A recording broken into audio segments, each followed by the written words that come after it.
Mga alaala ko kay paring Art, tol. Una, yung hindi ka namin malilimutan lahat. Pangalawa, yung naging mabait ka sa amin lahat.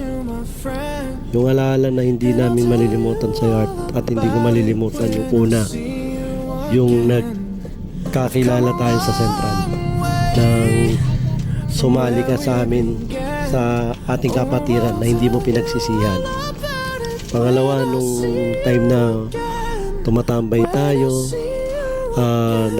kahit walang pera, walang makain, basta tambay, sabit sa jeep, kahit gumala, kahit saan, para lang may rouse natin ang ating kasiyahan habang tayo magkakasama. Pangatlo, yung pumupunta ako sa inyo na nambuburaot ako, Art, na sabay tayo kumakain, nagluluto tayo ng pancit canton, nagluluto tayo, kumakain tayo dyan sa inyo, at bumibili tayo ng soft drinks na isang maliit na soft drinks, di ko makakalimutan, Art, na hati pa tayo. Pangapat, yung naging magkakumpare na tayo. Kinuha kita nung nag-asawa ako, nandiyan ka pa rin hanggang sa kilala tayo nila Genyo. Nagkaroon tayo, sumama ka sa bahay ni Kuya.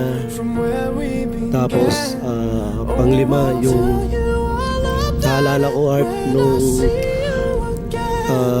nagpupunta ako sa inyo para sabihin ko kay tita, pinapahanap kita, naghahanap tayo ng trabaho. Kahit hindi naman talaga tayo naghahanap ng trabaho, para lang makagala ba. At yung Art, hindi ko pa malilimutan kay Art, yung nag-apply talaga kami sa Makati Mid. Dahil lagi siyang pinapagalitan ng supervisor namin kasi hindi niya tinatanggal ang kanyang hikaw, nahuhulihan lagi siya. Panglima, alam mo na yun, alam na ni paring Art yun kung ano yun.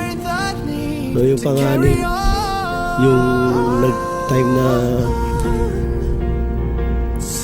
laging ako yung nasa likod pag meron siyang gustong chicks na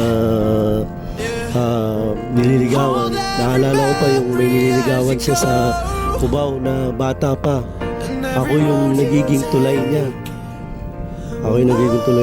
Sa lahat ng mga kilala kay Art at sa mga nakasama niya, ako lang ang nakakaalam kung ilan yung babae kay Art.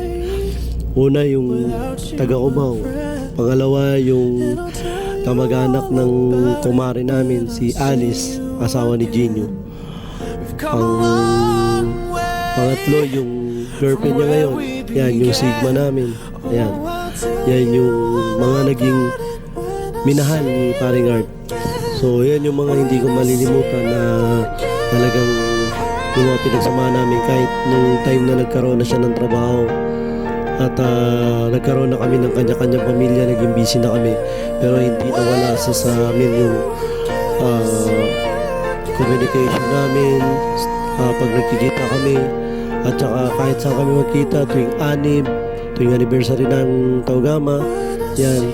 At kung may mga kasama siya mga brad, walang bunganga yan, walang buka sa bunganga niyan. Lagi akong pinagmamalaki, ako na lang ang nahihiya. GP ko yan.